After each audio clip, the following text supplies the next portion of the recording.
understand you are a prolific coffee drinker. How many shots of espresso have you had so far today? Let's see. Today, this will be 8. Impressive. Yeah. And for listeners, it's only 10 a.m., so keep that in mind. Yeah.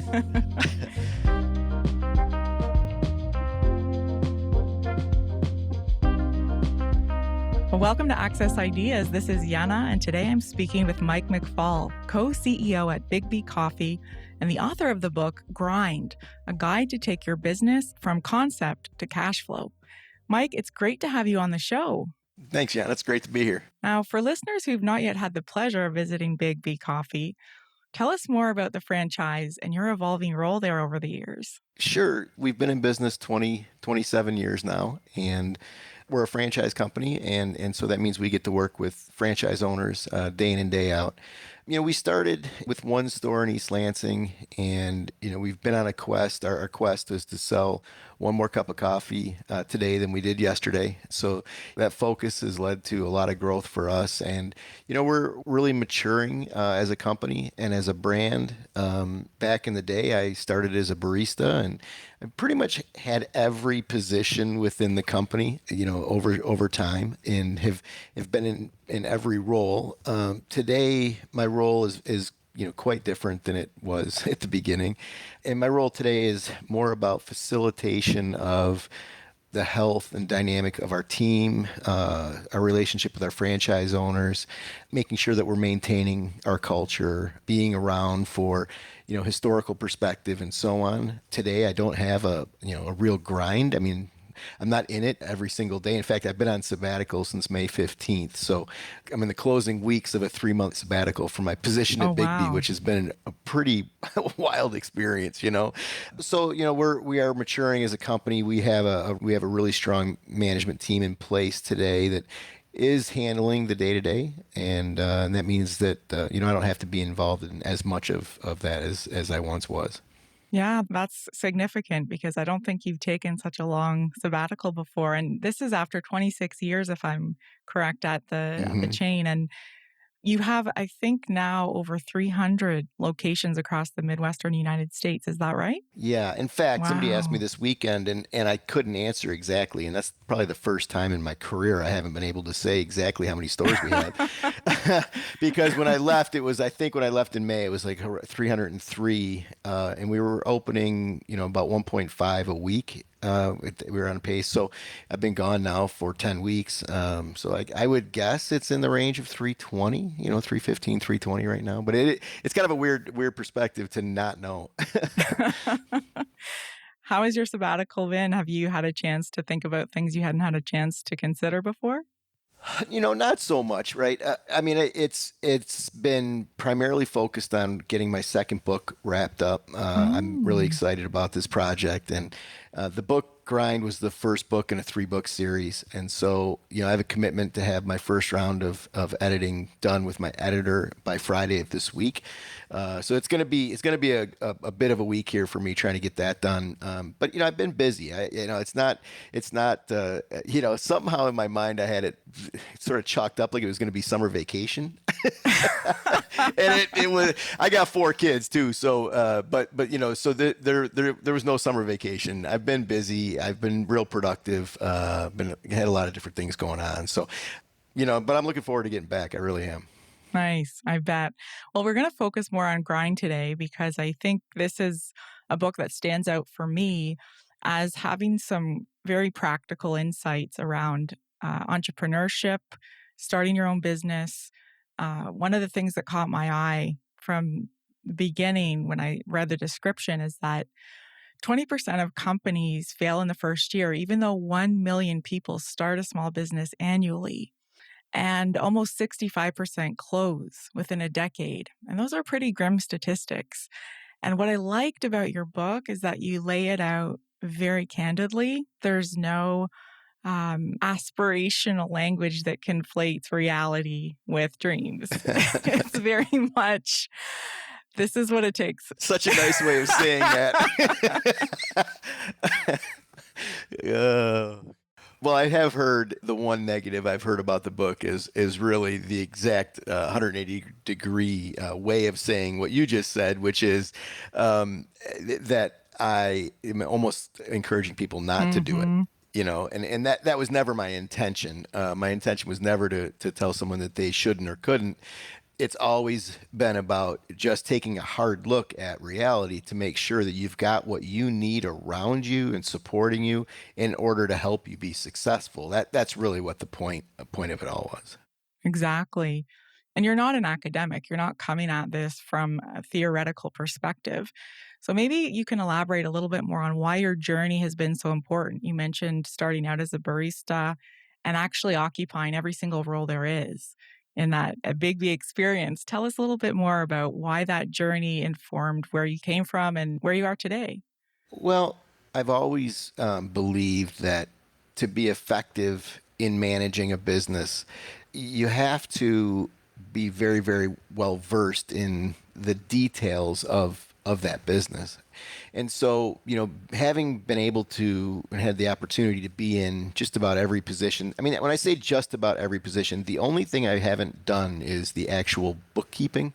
I managed the finances for 20 years, but I never actually did the data entry. So that's the only thing I haven't done. So when I say just about everything, that's what I mean. But for me, I really believe in the fact that in order to effectively manage a business, you need to understand it sort of at the most granular level. And we, in fact, had a clause in our franchise agreement that my group's trying to get me to agree to pull out right now, which I'm going to agree to because I have to with them. I mean, I need to support them in it. But that your first year of business, we wanted you to have an apron on and be on the floor working one of our three determined positions 6 hours every day, and then you had 2 to 3 hours a day to handle the administration. And we felt like having that perspective on the business for a franchise owner was critical. And I still believe it was one of the things that was able to get us to the degree of success and development that we've been able to get to at this point. And I think this relates to what you talk about when it comes to the idea of due diligence. So, due diligence isn't just spreadsheet numbers and abstract concepts. This is very much your sense that having hands on experience helps you understand what it takes, people that work there. So, tell us a little bit more about what it means to complete due diligence and how that relates to self awareness as you describe it. Well, this concept came to me because I did a whole bunch of work, like months and months worth of work. And Tasha Urich is an author who wrote the book Insight. And so it dawned on me that we do all kinds of due diligence as entrepreneurs around the opening of a business, around the launch of a new business. Learning about competition and the market and, consumer preferences and, whatever it might be. We're studying all kinds of different, but we leave out, in my opinion, the most important ingredient to the success of the business, which is doing due diligence on yourself, understanding your strengths, understanding your weaknesses, so that you can leverage your strengths and then support yourself in the areas that you need support in your weaknesses. And you can do that through, having a partner that complements you. You can do that through, strategic hires, hiring the right people to handle certain things for you. But the fact of the matter is nobody does that. I guess everybody assumes in a way that they're just going to be naturally good at being an entrepreneur. Well, no one has the full toolbox on being a successful entrepreneur. I don't care who you are, right? Everyone has weaknesses. Everybody has areas that they're not going to be that strong. And so that's really what chapter one of the book is about, is let's evaluate you. People underestimate how important you as the entrepreneur are to the success of the business. You don't just put a product out there and it sells itself, right? And that's the other Hmm. major premise of the book is you better be ready to promote, you better be ready to sell, or you're gonna struggle. So, Yeah. but I did a 24 question quiz called the Grind Score. Oh, yes, I completed this one. Did you? How'd you do? I think I only got 7, so I'm probably not a strong candidate, but that's okay. I'm happy to cheer on from the sidelines anybody who's got the tenacity to be an entrepreneur. Well, and again, the point of the feedback from that was not to say that a 9 is going to be better than a 7, but more about if you're a 9 or if you're an 8, what are the things, what are the areas that didn't make you a 10, and then really evaluating those and how that might get in your way in terms of being successful. Yeah, well, for me, I can answer that very honestly. It's the 24/7 aspect. So, one of the things you mentioned in your book is there's not going to be a vacation or a holiday period for many entrepreneurs. They might get a moment away, and surely your sabbatical is something unique in terms of all that you've done in the last more than 25 years, taking time away to devote to a book. But I want to step back to what you were talking about with self awareness, because I think what you said around entrepreneurship and people believing that it just takes confidence or that they have what it takes, whatever that is a barrier. And the insidious aspect of ego is that it makes us confident that we are self aware when perhaps we have a lot to learn. So, can you talk a little bit about a time maybe where you became more self aware after feeling, maybe I didn't judge that as well as I thought that situation? Well, I think one of the most powerful moments in reading Tasha Urich's book, Insight, she makes the claim, and this is a woman who is world renowned for her study in self awareness, and she said, if you believe you're self aware, you're not. That's And the that first clue. took my yeah, it like completely warped my entire world, that one line. And I think, what it comes down to is, self-awareness 101 is being able to run this filter where when something happens in the world that you have this filter that allows you to not react out of emotion or take a step back and think about, okay, what's a more appropriate response. And Mm, most people have that ability, I would say, right? Not all, but most. mhm. But then what really got me going with Tasha's work was she then makes the claim that self-awareness 2.0 is understanding your impact on others and understanding how when you engage with somebody the impact you're having, and so that you can begin to have the impact that you want to have, right, with somebody. And to me that was a huge sort of quantum leap forward in relation to my understanding of self-awareness. And it's really cool to think about that you can sit and with a bunch of work, because you don't know as a person, you don't know the impact you're having. And you have different impact on different people, right? So you might For have sure. a certain type of impact on one person and something very different kind of impact on another. And so beginning to have the conversations with the people in your life that are super important to you and so on about the impact that you have, and then being able to work with that is like, I mean, that just really powerful stuff.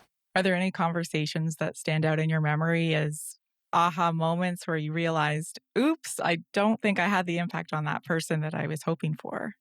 Yeah, I think there was an engagement I had probably about a decade ago, where basically what came through was that I oftentimes come into a room or presenting myself in a certain way within a group or with people as quite arrogant, right? And that's the vibe that Hmm. people are getting from me, and that I am sort of bored with their take, not that interested in their take. I kind of have it all figured out, right? And then I'm arrogant enough to think that I have it all figured out. And so, and that landed. I mean, that's not the easiest thing in the world to hear, right? So, it took me a bit on that one. And I had some really strong people around me. One of which was my business partner, who were able to begin to point out the specific moments and behaviors when it was occurring, so that in the moment I Mhm. could evaluate it. And we got through it as a group. They helped me through it, and a lot of it had to do with a lack of patience, and then the other piece of that was boredom. And so I'm through it, right? I need to move on. I'm impatient. I'm bored with what's happening here right now. We need to get going. right? And how that manifested with people was I was arrogant. I came across as very condescending and arrogant, right? And so anyway, that was a moment that I was able to get some pretty significant feedback from people, a fair amount of awareness around it. I still struggle with it today. I do, and I still have moments when people point it out to me and so on. So if I come across as arrogant in the podcast, will you tell me? Absolutely. So far, so good. Okay, thanks. You mentioned something that you still struggle with every day, and I think this is often the quality of our strengths is it's almost like they're turned up too loud or they become overbearing and then they become weaknesses. So how do you come back and practice what you gained insight from, or do you have any hints or advice that you could recommend to our audience as far as skills? Absolutely. To me, it's about bringing those around you into the conversation about what you're working on. And it's really difficult to do it on your own. In fact, I might even say it's impossible to do it on your own because these are things that are unconscious, right? That you're Mm-hmm. not aware that it's occurring. And so you need the people around you to bring that to you when it occurs. And so having the conversation with people about this is what's going on for me. This is what I'm working on. Could you please point out to me when I start to appear bored or when I start to appear when you're feeling like I'm coming across as arrogant in a room or whatever? Can you please bring that to me at that moment? And so to me, it's the best step forward is bringing those around you into that conversation and having them help you. And having people who are willing to open up and tell you, and they're not too scared or intimidated to tell you. And that must be tricky if you're in a position of leadership. That's real tricky, but that's just, it's just authenticity. And one of the greatest ways you can build a relationship with somebody, people get an inverse structure around how to build a relationship. People think that if I just help you, if I support you, if I do things for you, then we're going to build a relationship, the two of us.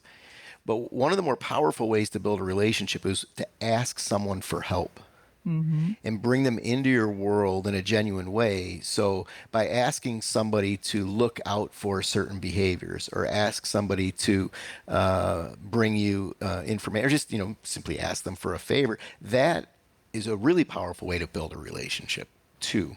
And that helps people see their impact, which is incredibly powerful to, I'd say, most people. They want to see that they make a difference. And so, Absolutely. like you said, if you ask people for help, it gives them a perfect opportunity to bring their strengths to the situation. And given the background and then, that shouldn't, like if I sit down with somebody and I ask them for that level of help, I hope that takes any intimidation away, right? Or I would think it would take a Good lot of it point. away is I'm sitting down and asking you for help, right? Yeah, you're not trying to hold your authority or position over them. Right. Yeah.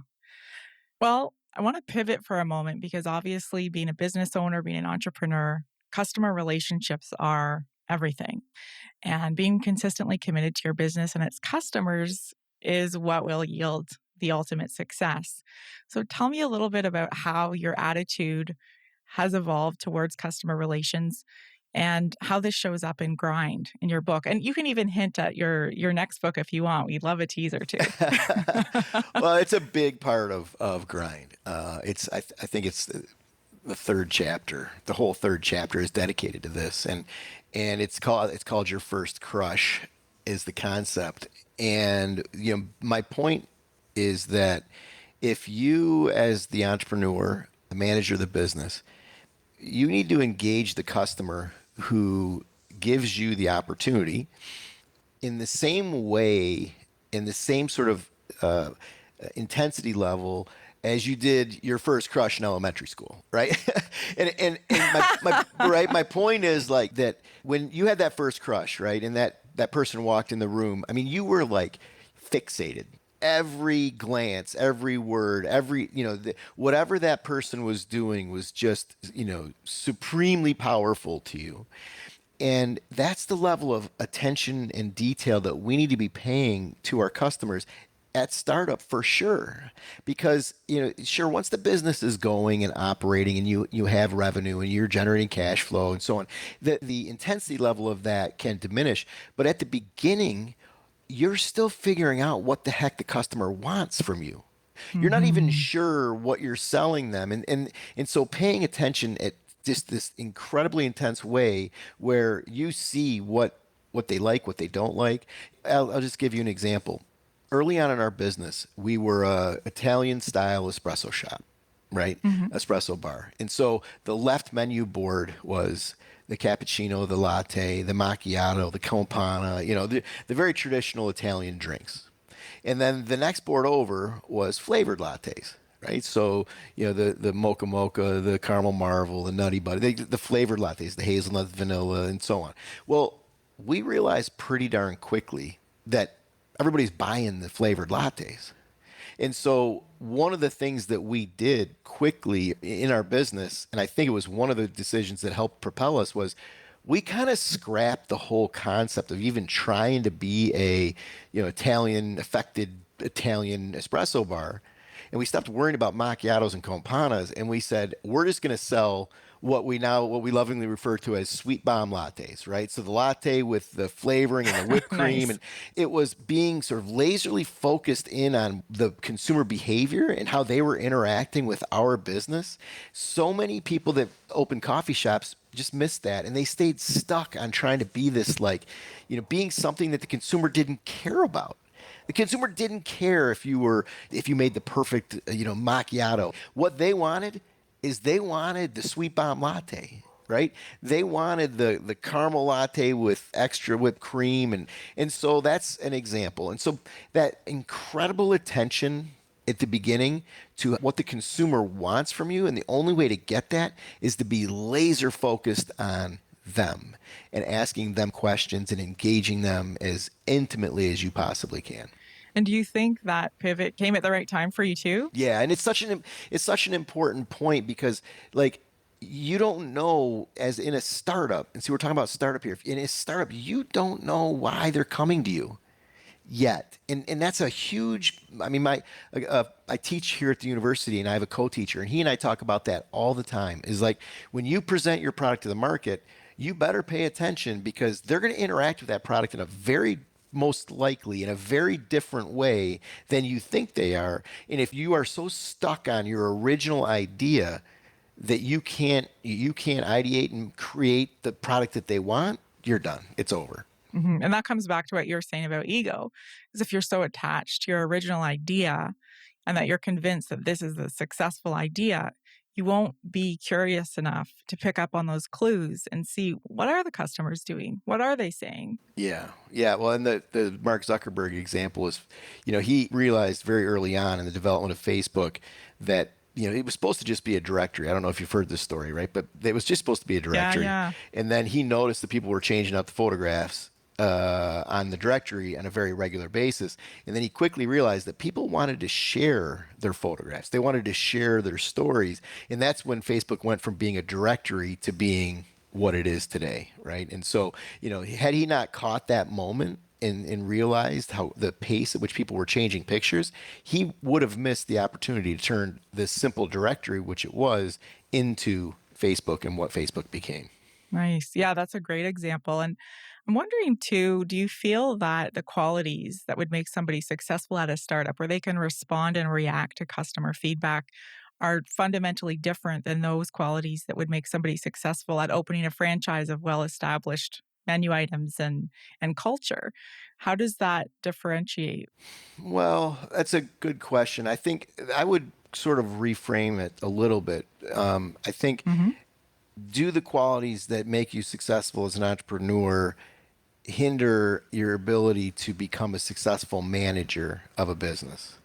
Because they're very different roles. Hmm. And I think a franchise owner coming into a successful franchise kind of starts at that manager role, not necessarily as a true blue entrepreneur who's creating value in the marketplace by bringing new products to the marketplace, right? So, but yes, I mean, that's the whole premise of book two, is that transition from bootstrapping entrepreneur where you are responsible for everything every minute of every day, answering a billion questions, engaged in every decision, and then that arc from that all the way to where I am today, 26 years later, which is a little slow on the draw, but 26 years later, where basically the premise of the book is from bootstrapping to sustainability.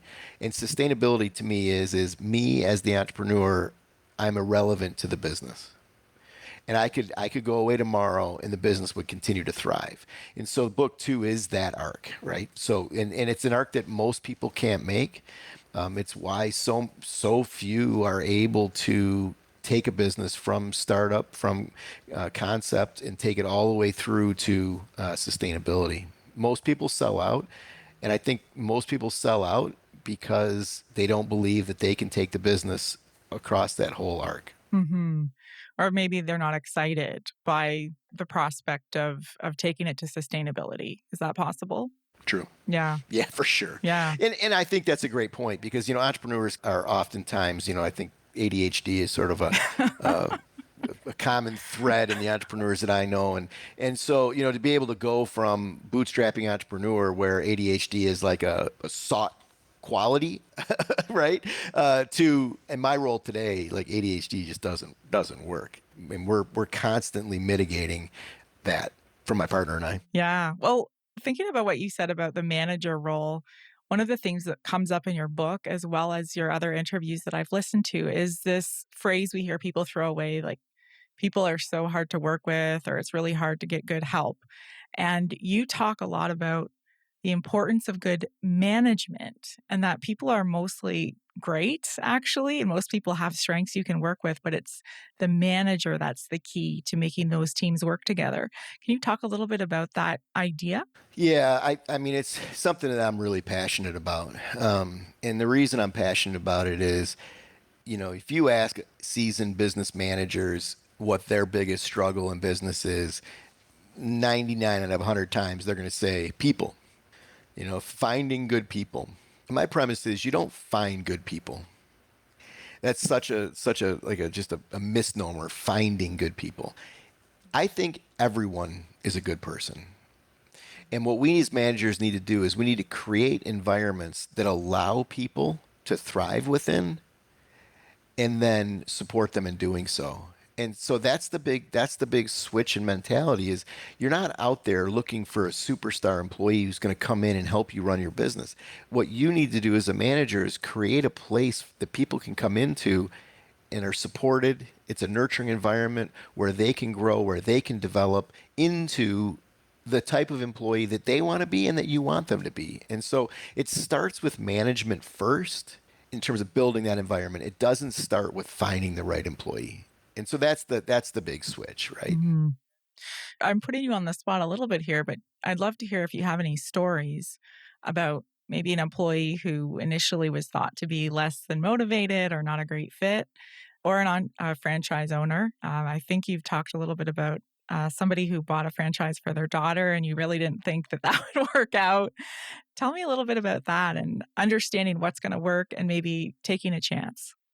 Well, I think, one of the greatest compliments that I hear and I used to love, I don't get to be involved in it at this stage so much anymore, but so many people work for us and come into our world as shy, lacking confidence, but then we expect them, and through our training programs and supporting them, we expect them to engage. Hmm. And taking somebody and watching them sort of grow and blossom from a shy person lacking confidence to this just incredibly confident, beautiful person who when a customer walks in, they're just like, "Wah," and they just like, engage them and it's, to see that is a really, really great. And then we get feedback all the time that it changes people's lives. It changes our employees' lives to go from,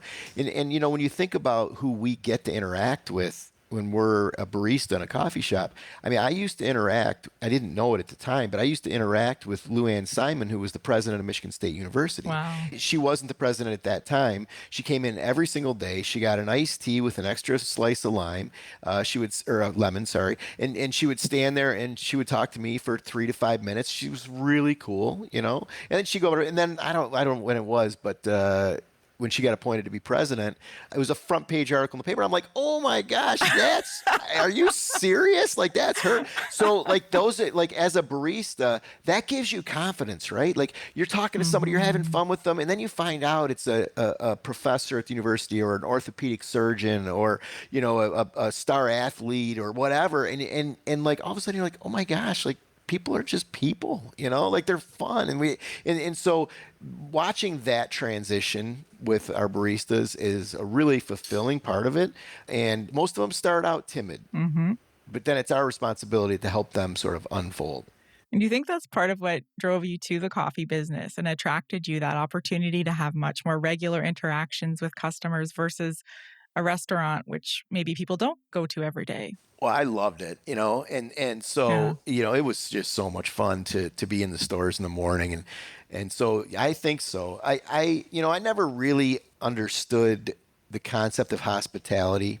Danny Meyer wrote a book called Setting the Table, and it's all about hospitality, sort of as a lifestyle almost, and he did Shake Shack. He did a bunch of really high-end restaurants in Manhattan. The guy's a legend, right? Danny Meyer. And so when I read his book, I realized that like hospitality, I love it. I love treating somebody in a way that makes them feel good about themselves, their day, what's going on for them. Like, yeah, so I've thrived in that environment, and it was to me it was something that I didn't know about myself until I got into it and started doing it. Yeah, absolutely. And the success of Biggby during COVID speaks a lot to the hospitality of the culture there. And I think one of the things I'd love to have your perspective on is how do you think hospitality will evolve with a customer base that's increasingly looking to buy online or virtually? How can that adapt? Because I agree with you. I think people love the hospitality experience. I think it changes their lives. And I genuinely think it is a way of life, actually. Even if your job title isn't hospitality per se, I think it can fit into almost everybody's life. I'd love to hear more what you think about that. Yeah, that's a great question or great conversation starter there because I worry about how the world is going to look when these kinds of interactions, may have gone by the wayside. And I actually don't think they will. And maybe this is just my own bias for my own business and my own industry, but I think that they need interaction. You can't sit in your house on Zoom calls 24/7. You just can't, and so to get out into the world and to talk to people and, just engage, I think our industry is set up nicely for that, Hmm. right? Just to go out and grab a cup of coffee, meet somebody for a cup of coffee and have a meeting face to face or whatever it might be. So the hospitality side of it to me, it's really about being, oh, what's the word I want? About being a warm, sort of genuine, caring person, and I think that those that are great at the restaurant business or just generally in hospitality, that's how they feel about it. It's like having somebody into your house. If somebody comes for dinner at your house, how do you want to treat them? And that's what they want to do with their businesses. And the great ones, it's amazing what they can pull off. And it feels good, right? I think that's what's so cool about it is that it's not the aspect of the job that feels like a job.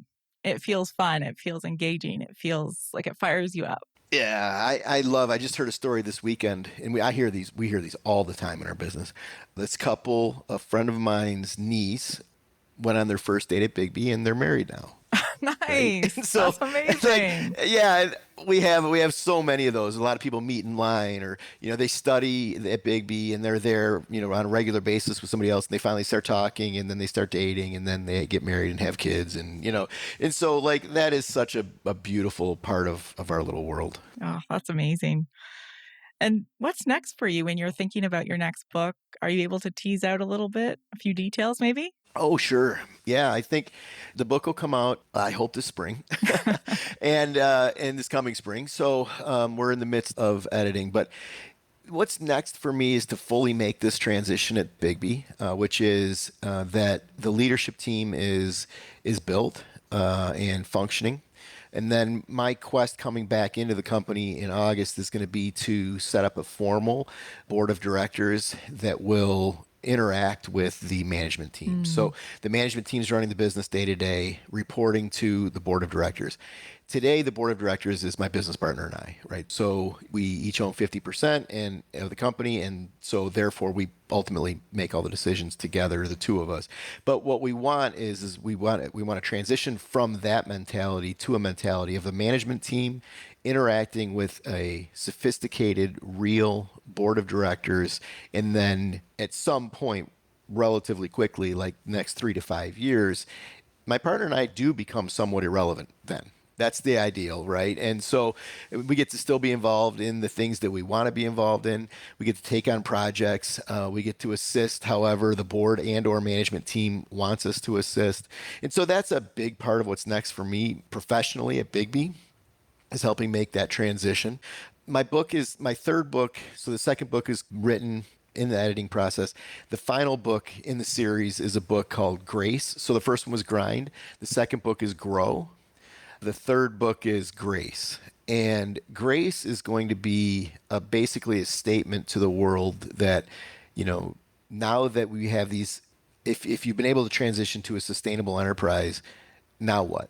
And it's the now what that I think is really an important question that we all need to be asking ourselves. And I think that private enterprise and those that manage private enterprise, I believe it's the most powerful force on the planet. And I think we can transition the traditional mindset that private enterprise is negative, and that we can transition private enterprise to a really positive force, the most positive, powerful force on the planet for change to help improve the human condition. And I think that that's what book 3 is going to be. And I don't, I've got a rough outline on that one. That's all. But that's the project. So that's my next 5 years is that right there. And then raising my kids. I got a 5-year-old and a 2-year-old. And I got a 16-year-old, a 15-year-old, a 5-year-old, 2-year-old. So my next 5 years is to get, move them in a healthy direction. Lots to occupy your time and energy. Sounds like a good mix. Yeah. Yeah, no doubt. I love your down to earth ideas and based in experience. It's all based in real experience. And that's so refreshing. And at the same time, the fact that you teach is wonderful. And do you have plans to keep teaching? Oh yeah, I love the Yeah. teaching, and I want to stay with that for a long time. It's the most inspiring thing that I do. When I go into the classroom, I leave and I'm really inspired by the students, and I leave with a strong dose of confidence and sort of faith in the future. Because they're incredible. Mhm. I mean, these students are incredible, and so, I love teaching, and as long as I co-teach with another guy, and as long as he'll keep having me, then I'd love to keep doing it. Oh, that's amazing. Is there anything we didn't cover that you wanted to mention or add on? And that was great. I don't have anything. The only thing that I typically will get into in a grind interview that we didn't is the importance of selling. But that Mm. almost seems trite in this conversation. Like this conversation seemed to be sort of beyond that, right? Like talking about people and talking about the importance of self awareness and so on. So I don't think we need to go back on that. Okay. I Yeah. do think sometimes people misunderstand the idea of sales because I think it actually goes back to hospitality. I think if more people use the word hospitality instead of sales, they might go further with or developing their own skills. Because I know for me growing up, I had a lot of negative perceptions about sales. And it was only when I started thinking about it differently, like you're serving somebody, you're getting to know somebody, you're engaging with somebody. And I stopped thinking about it as I'm trying to get money out of somebody, I'm trying to sell. Right. And so I actually really thought what you said about hospitality is very practical. And you're not using the word sales, but that is fundamental to good sales skills, I think. Absolutely. When you're selling, in my opinion, what you're doing is you're bringing value. The product you're offering is bringing value. And if somebody doesn't see that value, fine, right? But you're bringing value to them. They're paying for a service that they want, right? And you're solving a problem for them in the world that they need solved. So, to me, that's hospitality, right? And then the other thing about sales that I think people don't realize is the importance of just truly building a relationship with somebody. And then you're like you said, you're not selling to them, right? You're understanding them. And then if it's not a fit for them, if your product's not a fit for them, then we shake hands, we move on, and there's no, and so like I was the primary salesman in our organization for 20 years selling franchises, right? And that was my primary role. And I wasn't really selling. I was qualifying. I was making sure it was a good fit for them because I didn't want to get people involved that it wouldn't work for, and I didn't want to be 10 years down the road having it be a miserable mess, and so it was all about qualifying people and making sure it was a good fit. And when it was a good fit and they were interested in moving forward, then we would do a deal. Now, that's one of the things I love about your style overall, this theme of saving people time, tell them the truth. Tell people the truth about what it takes, whether it's being into sales, whether it's being a good manager, whether it's having that really intense schedule. It's refreshing because there's a real cult of entrepreneurship and business culture.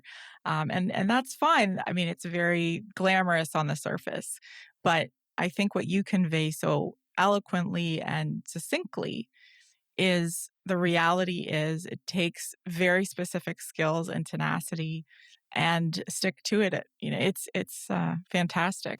Well, and we didn't talk about it, but it's a mantra of mine that if you aren't committed to making this your full-time almost obsession for 3 to 5 to 7 years, don't get started.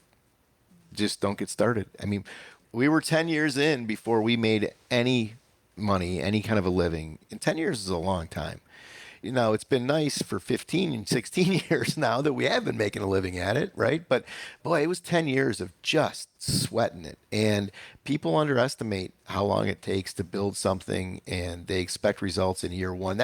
When somebody asks me, when a new franchisee, a prospective franchisee asks me how much money they're going to make in year one, it's like big red flag, like I'm out because they're thinking about it from the wrong perspective. Like you aren't going to be cash flowing in year one. Like you're going to be funding this thing. You're going to be building it for the first 2 to 3 years, right? And then it'll start to get traction. And then years 5 through 10, you'll start to see some return on that. But boy, that quick turn, that quick fix, that quick, return on investment mentality is just, to me, it Uh, makes it tough. that's a good red flag, though, because you can instantly, pull people into reality and say, hey, that's just not going to happen. Not going to happen. I mean, it could, Yeah. but we're not planning on it. Yeah. It would be the exception rather Right. than the rule. Right. Yeah. What are your thoughts on dealing with competitors? Do you have, in the book, I think you talk a little bit about just focusing on what your strengths are and the rest will follow and don't get too caught up in the game of trying to beat your competitors at what they're good at. Yeah, and it's counter to the standard thinking around entrepreneurship and business management. I don't really care what Starbucks is doing. I don't really care what Dunkin' Donuts is doing so much or Tim Hortons. I mean, you pay attention at a cursory level, right? But to me, it's really about, and we talked about it. It's about listening to your customers. And what are your customers wanting from you? What are they buying from you? What is their feedback? To me, the customer's feedback is really the only thing that you should be hyper focused on. And so, people get so wrapped up in paying attention to what everybody else is doing. And well, it was interesting on my social media. I had a post where I talked about I wear a lobster butter hat, which is a company here in Ann Arbor called Ruse Roast. They do a lobster butter coffee. So I was wearing a lobster butter hat and I was in a store and they're like, "Aren't you the CEO of Biggby?" And I'm like, "Well, yeah."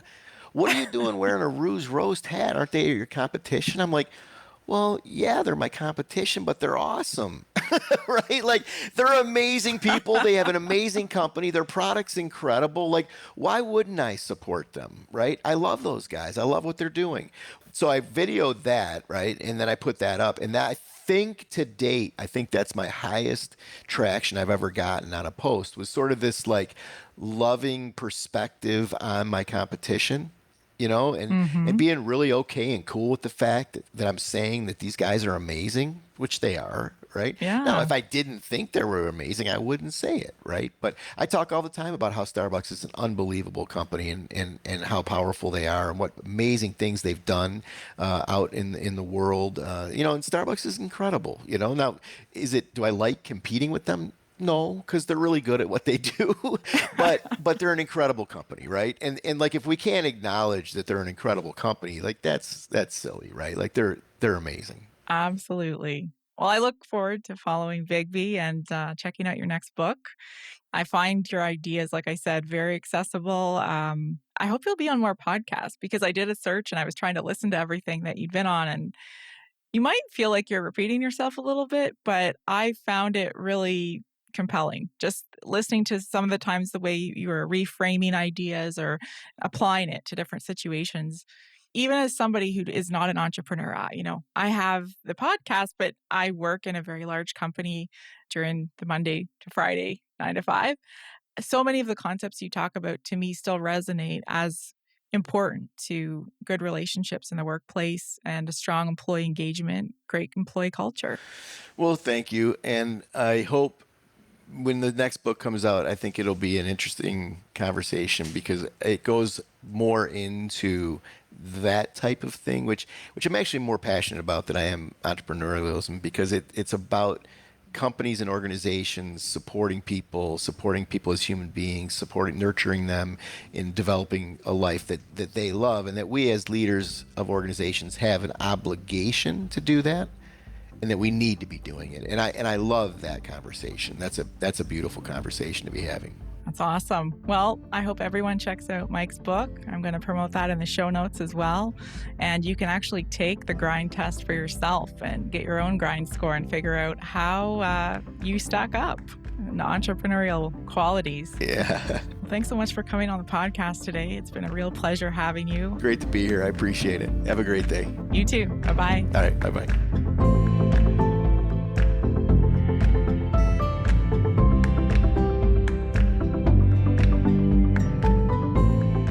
If you love Access Ideas, we'd love for you to subscribe, rate, and review us on Podchaser via the link in our show notes or wherever you happen to listen to podcasts. Tell your friends about the podcast too. Until next time, thanks for listening to Access Ideas.